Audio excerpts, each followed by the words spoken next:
Assalamualaikum warahmatullahi wabarakatuh. Perkenalkan semua, nama saya Fatur Rahman Ramadan dari jurusan Manajemen Fakultas Ekonomi Universitas Bangka Belitung. Di sini saya akan menjelaskan tentang analisis laporan keuangan PT Indofood Sukses Makmur dengan kode INDF.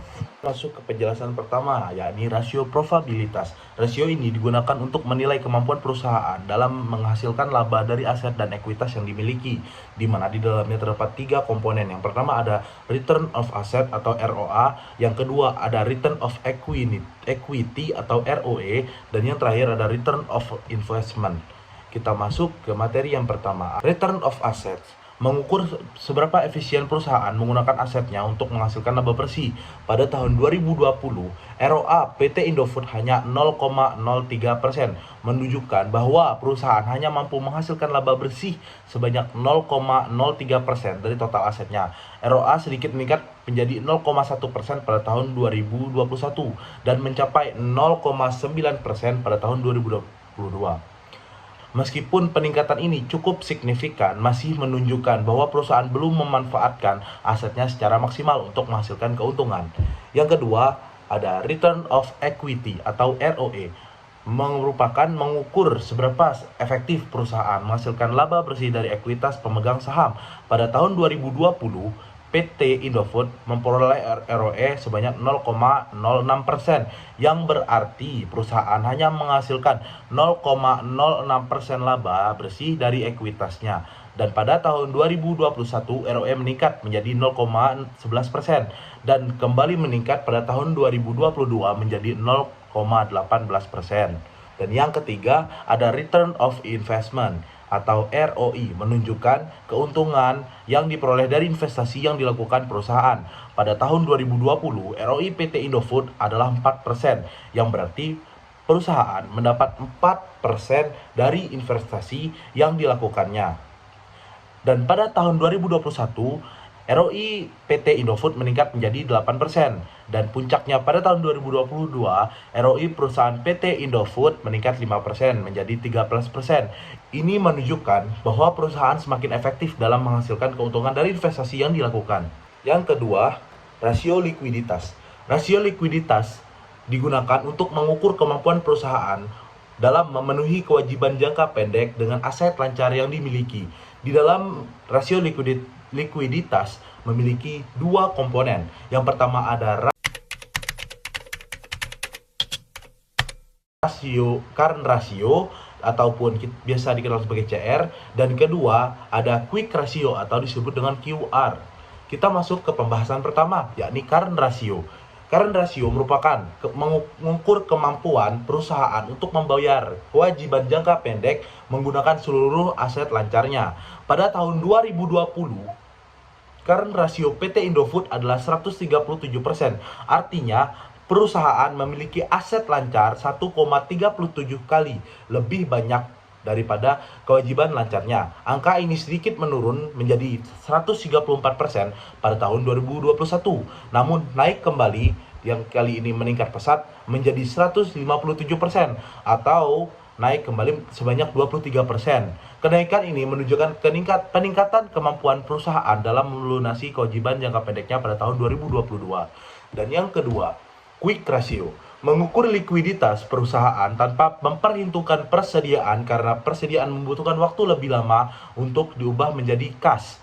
Yang mana pada tahun 2020 QR PT Indofood adalah 97%. Artinya setelah mengecualikan persediaan, perusahaan masih bisa melunasi 97% dari kewajiban jangka pendeknya. Dan pada tahun 2021, rasio ini meningkat menjadi 103% dan mencapai 112% pada tahun 2022. Peningkatan ini menunjukkan bahwa perusahaan masih memiliki likuiditas yang lebih baik setiap tahunnya. Yang ketiga, ada cash ratio, di mana menunjukkan kemampuan perusahaan untuk melunasi kewajiban jangka pendek hanya dengan kas ataupun setara kas. Pada tahun 2020, cash ratio PT Indofood hanya menyentuh angka 62%, yang berarti perusahaan hanya mampu menutupi 62% dari kewajiban jangka pendeknya menggunakan kas ataupun setara kas. Dan pada 2021, rasio ini meningkat menjadi 73%, namun menurun sedikit pada tahun 2022 dengan nominal 72%. Meskipun ada peningkatan, angka ini menunjukkan ketergantungan yang lebih rendah pada aset lancar selain kas untuk membayar utang jangka pendek perusahaan. 3. Kita masuk ke materi rasio leverage. Rasio leverage mengukur sejauh mana perusahaan dibiayai oleh utang, di mana di dalamnya memiliki dua komponen. Yang pertama ada debt to assets ratio atau kita sering dengar SEDAR, dan yang kedua ada debt to equity ratio atau bisa disingkat dengan DER. Kita masuk ke pertama. Debt to assets ratio ataupun DAR menunjukkan persentase aset yang dibiayai oleh utang. Pada tahun 2020 dan 2021, DAR PT Indofood tetap stabil di angka 52%. Artinya, dari total aset perusahaan dibiayai oleh utang. Dan selanjutnya rasio ini menurun menjadi 48% pada tahun 2022 yang menunjukkan perusahaan mengurangi ketergantungannya pada utang untuk membiayai asetnya.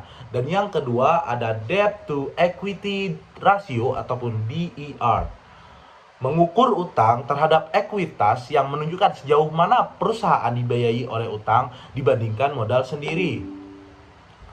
Pada tahun 2020, DER adalah 106%, menunjukkan bahwa utang perusahaan sedikit lebih besar daripada ekuitasnya sendiri. Dan pada tahun 2021, rasio ini naik menjadi 107%, yang artinya keadaan di dalam perusahaan semakin parah. Namun, keadaan tersebut membaik pada tahun 2022 di mana nominal DER menurun drastis menjadi 93% pada tahun 2022. Penurunan ini menunjukkan adanya pengurangan dalam ketergantungan pada hutang serta peningkatan pendanaan pada ekuitas. Nomor 4, ada rasio aktivitas. Rasio ini mengukur efisiensi perusahaan dalam menggunakan aset untuk menghasilkan pendapatan. Di dalam rasio aktivitas, kita memiliki dua komponen. Yang pertama adalah rasio perputaran total aset atau total asset turnover, bisa disingkat TAT. Yang kedua ada rasio perputaran aset lancar ataupun current asset turnover, bisa disingkat CAT. Kita masuk ke materi pertama yaitu TAT, Total Asset Turnover. Mengukur seberapa efisien perusahaan menggunakan seluruh asetnya untuk menghasilkan penjualan bersih. Pada tahun 2020, rasio TAT pada perusahaan PT Indofood ataupun INDF menyentuh nominal 50%, yang berarti perusahaan menghasilkan sebesar 50% pendapatan dari total asetnya. Pada tahun 2021, rasio ini menjadi naik yang menyentuh nominal 55%. Dan pada tahun 2022, rasio ini mencapai puncaknya di angka 61%. Peningkatan ini menunjukkan bahwa perusahaan semakin efisien dalam menggunakan asetnya untuk menghasilkan pendapatan. Selanjutnya, rasio perputaran aset lancar ataupun current asset turnover mengukur efisiensi perusahaan dalam menggunakan aset lancar untuk mendukung penjualan. Pada tahun 2020, rasio ini sangat tinggi di angka 213%, yang berarti aset lancar perusahaan berputar lebih dari 2 kali lipat untuk menghasilkan penjualan. Pada tahun 2021, rasio ini kian menurun menjadi 183%, namun kembali naik menjadi 202% pada tahun 2022. Fluktuasi ini mengindikasikan perubahan dalam efisiensi perusahaan dalam memanfaatkan aset lancarnya. Dan yang terakhir ada rasio pasar. Di dalam rasio pasar kita memiliki 3 komponen. Yang pertama ada price earning ratio, yang kedua ada dividend payout ratio, dan yang terakhir ada dividend yield ratio. Kita bahas ke yang pertama, yakni price earning ratio. Mengukur seberapa mahal atau murah harga saham perusahaan relatif terhadap laba bersihnya per sahamnya. Pada tahun 2021, PER PT Indofood sangat tinggi, mencapai 38.154%, menunjukkan harga saham yang sangat tinggi dibandingkan dengan laba bersih per saham. Pada tahun 2021 dan 2022, PER terus kian meningkat secara signifikan menjadi 1.271.832%. Kenaikan ini mungkin disebabkan oleh optimisme pasar terhadap kinerja perusahaan di masa mendatang.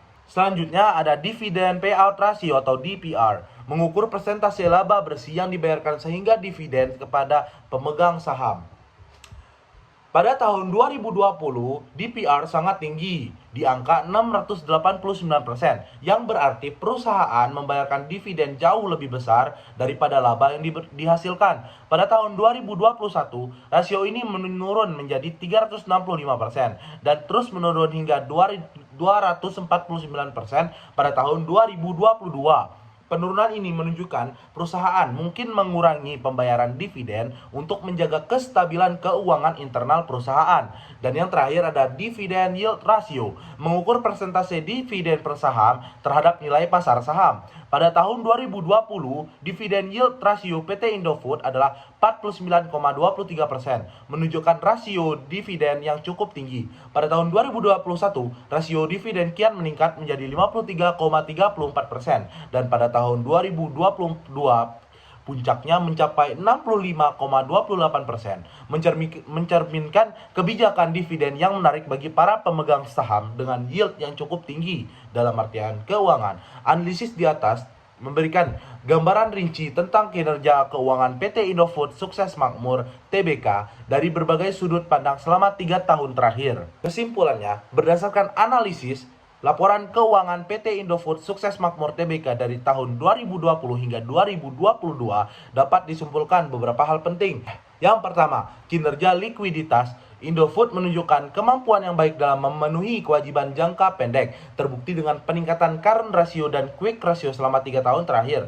Namun, cash ratio sedikit menurun pada tahun 2022, menunjukkan ketergantungan yang lebih besar pada aset lancar selain kas. Selanjutnya, profitabilitas perusahaan. Meski terjadi peningkatan pada ROA, ROE, dan ROI, persentasenya masih tergolong kecil. Ini menunjukkan Indofood masih memiliki ruang untuk meningkatkan efisiensi dalam penggunaan aset dan ekuitasnya untuk menghasilkan laba yang lebih tinggi. Selanjutnya, leverage. Perusahaan secara konsisten mengelola utangnya dengan baik, seperti terlihat dari penurunan debt asset ratio dan debt to equity ratio pada tahun 2022. Ini menunjukkan langkah yang baik dalam mengurangi beban hutang relatif terhadap aset dan ekuitas. Yang selanjutnya, efisiensi operasional. Indofood semakin efisien dalam menggunakan asetnya untuk menghasilkan penjualan yang ditujukan oleh peningkatan rasio perputaran total aset dan rasio perputaran aset lancar. Peningkatan ini merupakan sinyal positif bahwa perusahaan dapat memanfaatkan aset secara optimal untuk mendorong pendapatan. Kebijakan pasar dan dividen. Price Earning Ratio atau PER menunjukkan bahwa harga saham Indofood terus meningkat secara signifikan, menunjukkan optimisme investor. Namun Dividend Payout Ratio yang sangat tinggi pada tahun-tahun awal mulai menurun, mencerminkan kebijakan yang lebih konservatif dalam menyebarkan dividen. Dividend Yield Ratio yang cukup tinggi menunjukkan Indofood tetap menarik bagi investor yang menginginkan dividen. Secara keseluruhan, PT Indofood Sukses Makmur Tbk menunjukkan kinerja yang solid dalam hal likuiditas dan efisiensi operasional, namun masih perlu memperbaiki profitabilitasnya lebih lanjut. Kebijakan perusahaan dalam mengurangi ketergantungan pada utang serta kebijakan dividen yang lebih hati-hati dapat membantu menjaga stabilitas keuangan di masa mendatang. Sekian yang dapat saya jelaskan tentang analisis keuangan PT Indofood Sukses Makmur Tbk. Jikalau ada kurang lebihnya, saya minta maaf, dan kepada Tuhan saya mohon ampun. Koi kecebur God. Dadah.